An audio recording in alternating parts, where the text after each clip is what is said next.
5월 둘째 주 모범답안 해설을 시작하겠습니다. 첫 번째 문제부터 볼까요? 터널 구조물의 안전성에 영향을 미치는 변상의 원인과 대책을 서술하시오. 자, 이거 먼저 하기 전에 유형을 생각해 보면은 문제점 유형이죠. 그런데 이 원인과 대책을 수립하기 전에 제일 먼저 했어야 되는 게 뭐죠? 예, 변상의 형태예요. 어떤 변상이 있느냐 하는 거죠. 그래서 제일 중요한 부분은 변상의 종류, 변상의 형태 또는 종류가 되겠죠. 자, 우리가 뭐가 있다?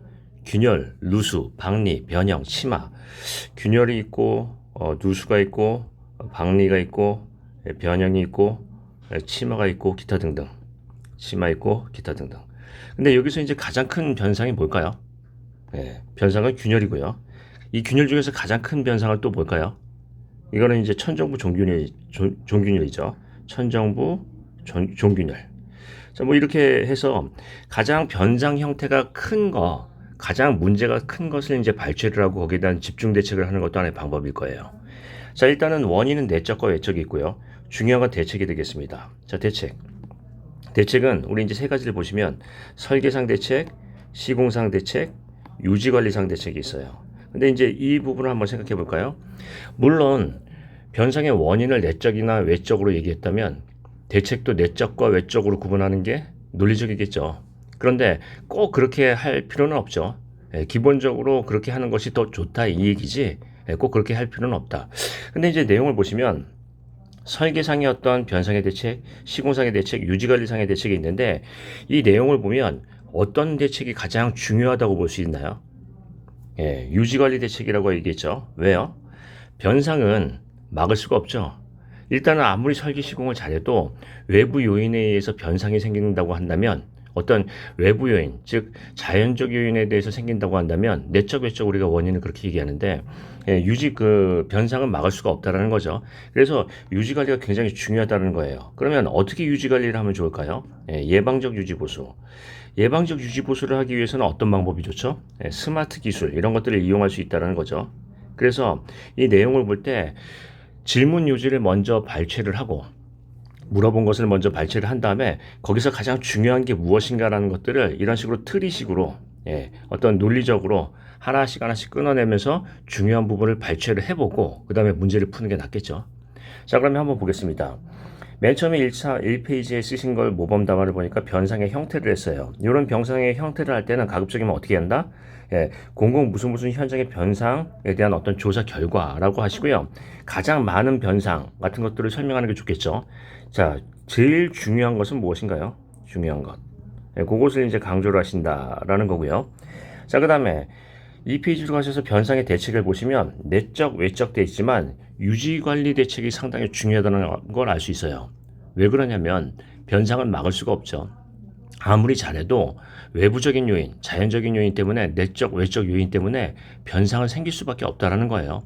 특히나 어떤 변상의 유형을 따진다면 이런 키워드가 갈 수 있죠. 변상의 메커니즘을 본다면 어떤 부분 때문에 생길 수 있다? 예를 들자면 편압, 또는 이완압, 이완압력, 또는요, 이제 뭐 소성압, 소성 유동압, 뭐 이런 것들, 소성압, 이런 것들을 할 수 있죠. 즉, 편압이라는 것은 갱구부 같은 데서 한쪽에 토압이 더 클 때, 생기는 이 편압 때문에 이렇게 생기는 거고요. 이완압은 터널을 굴착할 때 이완 영역이 이렇게 되면서 이완에 따라서 이제 쏟아지려고 하는 하중이죠. 그러니까 소성에 대한 부분이요. 소성압에 대한 부분이고요. 이완압은 어떤 부분이에요? 여기서 더 나아가서 만약에 신규 터널이나 기존 터널을 옆에다가 신규 터널을 할 때 기존 터널에 이완이 되면서 이완 영역이 중첩이 되면서 우리가 얘기하는 이완 영역이 중첩이 되면서 이쪽을 밀리는 현상을 얘기하는 거니까 그런 이완압이나 편압이나 소성압이라는 거는 막을 수가 없다라는 거예요. 그러면 중요한 대책은 뭘 강조한다? 유지관리 대책을 강조를 하셔야 되겠죠. 그러면 그런 논리로 볼 때 3페이지에서는 어떤 얘기를 꺼내야 돼요? 유지관리 방안에 대한 부분을 생각하시는 게 좋겠네요. 물론 단순한 어떤 보수 보강에 대한 부분도 중요하겠지만 보수 보강을 어떻게 하느냐가 더 중요하죠. 즉 예방적 보수를 하는 게 더 중요하다라는 거예요. 그래서 그런 부분에서 3페이지에 많이 쓰셨던 답안 중에 대부분이 보수 보강에 대한 어떤 경제성 검토, V 사례를 많이 쓰셨는데 가급적이면 어떤 얘기를 꺼낼 수 있다? 예방적 유지 보수를 위한 구체적인 방법이 무엇이냐라는 것을 꺼낼 수 있겠죠. 자, 항상 스토리텔링 식으로 질문 요지에 대한 부분을 분류식으로 얘기를 하고요. 그 중에서 중요한 걸 한번 강조해 보겠습니다. 자, 넘어갈까요? 자, 구조물 접속부 토공 시에 부등치마 방지 대책에 대해서 설명하시오. 이거는 이제 어떻게 푼다고 했죠? 부등치마에 대한 방지 대책부터 보시면 이게 이제 공법 유형이다 보니까 부등치마에 대한 부분에서 방지 대책을 보시면 어떤 부분이 있어요? 일단은 재료를 선정을 하고 그 다음에 장비나 어떤 설비를 선정을 하고 그 다음에 시공에 들어가는데 시공에 대한 부분에서 중요한 거는 뭐다? 다짐과 배수죠. 그래서 방지 대책에 대한 부분에서는 재료의 선정 또는 시공에 대한 다짐과 배수 이 부분을 강조를 할 수 있어요. 그런데 한번 생각해 보겠습니다. 이걸 좀 더 세분화한다면 모든 구조물 접속부에 대해서는 똑같은 대책이 들어가지는 않는다라는 거죠. 어떤 조건에 따라서 다를 수 있다. 그래서 어떻게 접근할 수 있다? 예를 들자면 구조물이 이렇게 있다면 구조물에 대해서 뒤체험을 할 때 뒤체험을 할 때 뒤체험 토에 대한 부분에서 토피가 큰 경우, 작은 경우 하는 거죠. 그러니까 예를 들자면 그걸 세분화한다면 표층이 있다면 구조물 상단이 표층이 아래에 있는 경우, 기층에 있는 경우, 노상에 있는 경우 이런 식으로 나눠서 점점 두껍게 된다면 어떻게 된다? 강성이 필요 없다는 거죠. 그래서 얇을 때는 강성이 필요한 시멘트 안정 처리층. 만약에 두껍다고 한다면 그게 필요 없으니까 어떤 부분이요? 혼합토를 이용하는 방법, 뭐 이런 방법이 있겠죠. 자, 그래서 내용을 보시면은 기본적으로 공법 유형으로 접근해야 되기 때문에 발생 원인이나 아니면은 문제점에 대한 부분은 약간 줄여서 개략적으로 설명을 하시고요. 방지 대책에 집중을 하시는데 방지 대책을 어떻게 나누는 게 좋다? 경우에 따라서 나누는 게 낫겠다고 했죠. 그래서 물론 재료를 선정하고 뒤체험 재료를 선정하고 시공을 해서 그 중에 다짐과 배수를 강조한다고 하지만 어떻게 한다? 방지 대책을 여기서 이제 시험 문제 물어본 게 방지 대책에 대한 부분을 구체적으로 얘기해 달라고 했으니까 방지 대책을 좀 구체적으로 나눠서 하는 게 문제 존중이 되겠죠. 자, 그렇게 하고요. 그 다음에 여기 이제 사례를 보시면 3페이지에 개선 사례 가지고 나타났어요. 그래서 당초 변경하는 건데, 공비에 대한 부분은 어떤 얘기를 한다? 가급적이면 경제성. 즉, 우리가 이제 벌류 엔지니어링이라고 하면은, VE라고 하면, 벌류는 어떤 얘기를 하는 거죠? 벌류. 가치라는 것은 최소의 비용으로 소요의 기능을 만족한다 하는 거니까 우리가 이제 최소의 그 소요의 기능을 최소의 비용으로 만족한다라고 하는 거니까 경제성에 대한 부분에서 경제성 확보 방안, 즉 비용을 줄였는데도 불구하고 이게 더 그 어떤 그 시공 그 기능에 대한 부분은 치마에 대한 어떤 저항성은 더 좋다라는 사례를 하는 게 낫겠죠. 그래서 가급적이면 공비에 대한 부분은 절감 사례를 쓰시는 게 낫겠다 하는 거고요. 자, 그 다음에 다음 가보겠습니다. 자, 현장 타설 말뚝 시공 시의 콘크리트 타설에 대해서 설명하시오. 이거 어떻게 쓸까요? 어떻게 쓰죠? 그래서 유형이 중요하죠. 유형. 이게 무슨 유형이냐면 공법 유형이에요. 공법. 공법 유형이니까 타설 공법부터 정의를 해야 되겠죠. 종류가 뭐예요? 일반 타설 공법이 있고 특수 타설 공법이 있는데 일반에 대해서는 원칙 또는 임시가 있다. 그래서 원칙에서는 뭐가 있어요? 트레미 또는요 펌프 트레미 공법 또는 펌프 공법이 있죠. 실은 트레미가 대부분이고요. 그 다음에 임시에서는 밀열림 상자, 민열림 포대 이런 부분이 있고요. 특수에서는 PEC 공법 같은 것도 있어요. 자, 그러면 여기서는 이제 주로 뭘 위주로 얘기하냐면 트레미 공법 위주로 하는 거죠. 그래서 1페이지에 뭐부터 얘기해야 된다? 공법의 종류. 그리고 본고에서는 트레미를 위주로 설명을 하겠다라고 하시면 되겠죠. 이해되시죠? 그래서 공법의 종류가 1페이지에 빠졌어요. 자, 그 다음에 2페이지에서는 어떤 얘기를 한다? 여기서 이제 타설 방법에 대해서 설명을 한다고 했으니까 타설에 대해서 설명을 하라고 했으니까 타설에 대해서 어떻게 한다? 타설 전, 타설 중, 타설 후로 나눌 수 있겠죠. 타설 전에는 뭐를 해야 되는지, 타설 중에는 뭐 해야 되는지, 타설 직후에는 뭘 해야 되는지 하는 건데 타설 중에서 많이 강조를 하면 되겠습니다. 특히 어떤 얘기를 한다? 재료 분리 저감 대책 같은 거요. 그래서 이 내용을 보시면 어떤 스페이스 적용에 대한 부분에서 이제 내구성 이런 부분을 얘기를 했는데 이런 부분을 보겠습니다. 이런 얘기를 꺼낼 때도 어떤 얘기를 하냐면 타설과 연관성을 자꾸 설명해 줘야 돼요. 타설 충격에 따른 피복 두께 확보, 피복 두께 이런 얘기를 꺼낼 수가 있겠죠. 타설이라는 질문 요지에 맞게끔 어떤 강조를 한다면 타설 충격에 의한 피복 두께 묘확보 문제와 확보 방안 이렇게 쓰면 낫겠죠. 예, 그래서 항상 문제 존중을 생각해 보고요. 자, 그다음에 마지막 문제 보겠습니다.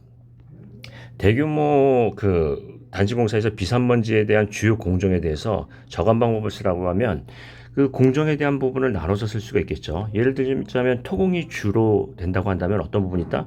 굴착, 즉 채취에 대한 부분이 있고요. 그 다음에 집토, 흙을 모으는 부분이 있고요. 그 다음에 상하차, 이런 부분이 있고요. 또는 운반, 이런 단계에서 비산먼지를 저감시킬 수 있는 구체적인 방법을 제시하라는 얘기예요.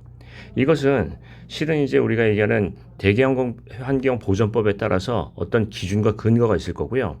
그 부분에 대한 부분을 내용을 모르더라도 현장에서 저감시킬 수 있는 구체적인 방법을 제시해야 돼요. 그런데 여기서 한번 생각해 보겠습니다. 요즘에 최근에 문제가 되는 건 무엇이죠?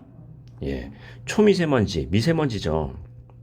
즉 예를 들자면 우리가 보통 이제 먼지라는 것은 일반적인 먼지는 입경이 커서 시간이 지나면 다 가라앉아요. 즉 입경이 크니까 자중에 의해서 이제 가라앉죠. 근데 미세먼지라는 건 어떤 문제가 있냐면 입자간의 정적이적 반발력, 우리가 이제 반발력 때문에 부유물질이죠. 시간이 한참 지나도 공중에 떠 있다라는 거예요. 그래서 건설 현장에서 요즘에 얘기하는 부분은 중요한 건 뭐예요? 미세먼지 저감 대책이죠. 즉 우리가 이제 미세먼지 저감에 대한 어떤 특단한 대책이 필요하다 하는 거예요. 그리고 또 한번 생각해 보겠습니다. 예를 들어서 건설 현장에서 미세먼지가 없다 하더라도 지금 미세먼지에 대한 주의보, 경보에 대한 경보 기준이 있죠. 그러면 만약에 주의보 상태에서는 우리가 어떻게 공사를 해야 되는지, 경보 상태에서는 어떻게 해야 되는지 그런 지침이 있죠. 자, 예를 들자면 미세먼지에 대한 경보, 미세먼지에 대한 경보 기준을 본다면 맨 처음에 사전 준비를 하고요. 그 다음에 주의보가 있고요. 그 다음에 경보가 있다. 그럼 사전 준비에 대한 부분은 어떤 얘기한다? 현장에서 근로자에게 미세먼지 마스크를 지급하고 또 미세먼지에 대한 유의 위험성을 교육을 하고 미세먼지를 일으키지 않는 방법에 대해서 설명을 해야 되겠죠. 교육. 그 다음에 주의보는 어떤 얘기를 그런다? 이런 일이 생길 때는 작업 순서를 조절하거나 작업에 대한 부분을 어떤 이제 방법을 미세먼지 저감하는 방법을 쓰고요. 경보가 발생했을 때는 어떻게 한다? 안 한다라는 거죠. 그 작업을 중지한다든가 작업을 미룬다든가 하는 방법을 쓰는 거죠. 그래서 여기서는 뭐가 중요해요? 미세먼지에 대한 어떤 특단의 대책이 필요한데 그런 부분에 대해서 어떤 대책이 있을 수 있는지를 강조할 수가 있겠습니다. 자, 그럼 이제 일단은 내용을 보시면 미세먼지가 이렇게 많이 일어난다라는 얘기를 잘 쓰셨고요. 공종별로 잘 쓰셨어요. 공종별로 해가지고 이제 예를 들자면 공사 초기에 야적할 때, 싣고 내리기 할 때 뭐 잘 쓰셨는데 3페이지에 뭘 강조한다? 미세먼지요. 여기 이제 내용을 보시면 재미난 걸 쓰셨어요. 자, 미세먼지에 대한 부분은 소규모 현장에서 많이 일어나는 거니까 소규모 현장에 대한 어떤 기준에 대한 부분이 문제가 있다. 소규모 현장에 대한 관리를 해야 된다는 거죠. 이런 제안을 할 때는 어떤 부분이 있다? 무조건 폐지한다는 게 중요한 게 아니고 거기에 대해서 폐지를 하려면 소규모 공사 현장에 대한 미세먼지에 대한 어떤 지원 대책이 필요하죠. 예를 들면 예산이라든지 우리 보통 이제 환경관리비라는 게 있는데 환경관리비에서의 미세먼지 집행 방안이라든지 이런 방안에 대한 대안이 있어야지 되는 것이지 그냥 무조건 폐지한다라는 건 안 되죠. 그래서 기술사는 어떤 얘기를 한다? 현장에서 발생 가능한 문제를 발췌하고요. 대안을 제시할 수 있는 사람, 이런 부분을 생각하는 거죠. 그래서 무조건 폐지보다는 어떤 얘기가 중요하다? 그 대안에 대한 부분을 제시할 수 있어야 된다 하는 걸 생각해 보시면 되겠습니다. 자, 이 정도로 마치고요. 계속 얘기를 드리지만 먼저 문제를 풀기 전에 질문 요지, 질문 조건을 구분을 하시고요. 질문 요지에 대해서 답을 쓰실 때 개략적으로 가장 중요한 게 뭔지를 생각해 보시면서 쓰면 답안의 방향이 보이겠습니다. 자, 이 정도로 마칠까요? 금주에도 수고 많으셨습니다.